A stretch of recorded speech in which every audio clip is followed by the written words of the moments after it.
ایک مسلمان کا ایک یہودی کے ساتھ جھگڑا ہو گیا تھا. مسلمان کا یہودی کے ساتھ زمین کے معاملے میں جھگڑا ہو گیا اور دونوں چلے رسول اللہ کے پاس.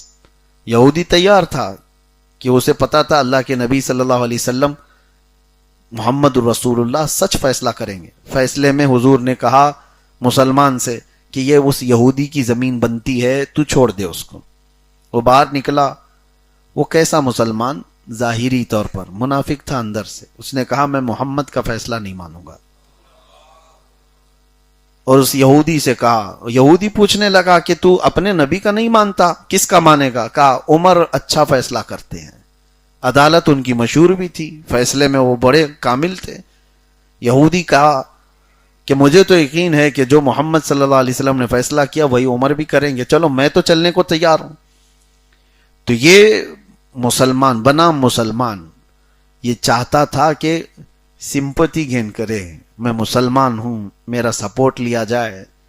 حضرت عمر کے پاس آیا اور اپنی بپتا بیان کی کہ ایسے ایسے معاملات ہیں, یہودی میرے اوپر حاوی ہو رہا ہے, میں تو مسلمان ہوں, میرے حق میں کچھ فیصلہ کیجیے. تو یہودی پہلے کہنے لگتا ہے اس کی بات کے بعد, عمر ابن خطاب ہم یہی میٹر لے کر رسول اللہ کے پاس گئے تھے, تمہارے نبی کے پاس گئے تھے. حضرت عمر پھر بیٹھ گئے اور پوچھنے لگے کہ کیا کہا پھر حضور نے؟ یہودی نے کہا انہوں نے میرے حق میں فیصلہ سنایا مگر یہ تمہارا مسلمان بھائی ماننے کو تیار نہیں. کہا کیا کہا اس نے؟ کہا میں محمد کے فیصلے کو نہیں مانتا اور تمہارے پاس فیصلہ کروانے آیا ہے. حضرت عمر اندر گئے اور تلوار لے کر کے آ گئے. جو محمد کا فیصلہ نہیں مانتا عمر اس کا فیصلہ ایسے کرتا ہے.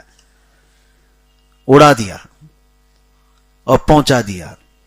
اور یہ بات مدینے میں پھیل گئی کہ آؤ دیکھا نہ تاؤ دیکھا, ایک ہی مجلس میں فیصلہ تمام کر دیا. اور لوگوں کو تو یہ معلوم تھا کہ مسلمان ہے اور مسلمان کا اس طرح سے قتل بہت بڑا مسئلہ ہے. تو حضرت عمر کی شکایت حضور تک پہنچ گئی, رسول پاک صلی اللہ تعالی علیہ وسلم کے پاس, کہ ایک مسلمان کی گردن ماری عمر ابن خطاب نے. حضور نے بلایا, حضرت عمر سے پوچھا کیا تم نے ایک مسلمان کی گردن مار دی؟